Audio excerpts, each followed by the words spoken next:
Hi guys, welcome back to my channel. I'm Jo. Let's continue making our NCW wallet. Today I'm going to show you how to make the card slot pocket.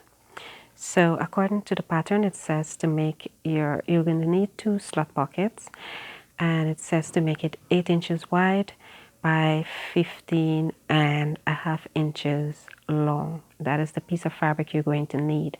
But I'm going to show you how to make a card slot template so that if you're going to make a few of these wallets, it will be faster and easier for you to make.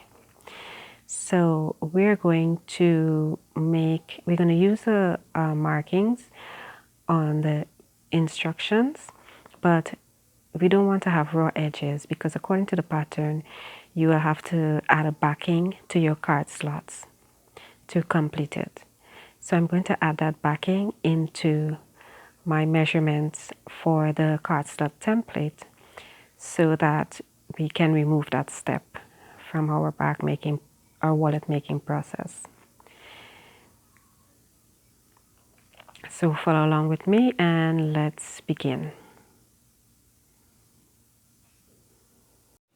Okay, here I have a piece of cardstock, or you can use poster board, and it's going to be measured 16.5 inches wide by 19.5 inches long. I made it 16 inches wide because I just want to add a little extra space at the end of the template. Okay, so as I said before, I'm going to add the backing for my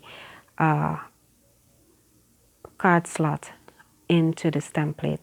So that is 4.5 inches wide. So the first line you're going to measure down 4.5 inches wide, draw an horizontal line, and from that line you will follow the instructions on the pattern and continue to put in the markings.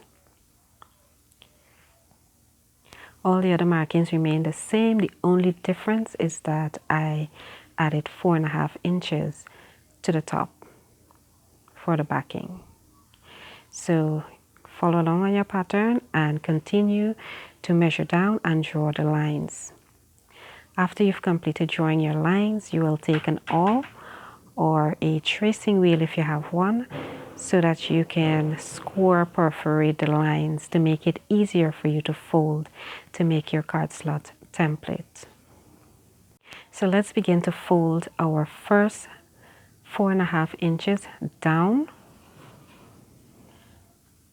along the line, and make sure you take your time because you want to have straight lines. Then the next line, you're going to fold that line in as such, and then you're going to continue down, up, until you come to the end of your template. Just follow along to complete all the folding. You can also use this you can follow along using your the pattern instructions, and that will also tell you how to fold your pieces. If you don't want to make a template, you can go right ahead and put in the markings directly onto your fabric and do the folding on your fabric. Make sure the fabric is interfaced according to the instructions, and use your iron to press to secure the folds. In my next tutorial, I'm going to show you how to fold the fabric between the template folds to make your card slot quick and easy. I hope this little demonstration was useful to you. If so, please let me know in the comments below. If there are any other methods that you use that you find will be helpful to someone else who's trying to make the NCW wallet, please do so. Let us know in the comments as well. Thank you for watching, and give this video a thumbs up. It will help with the algorithm and so that other people can view this tutorial.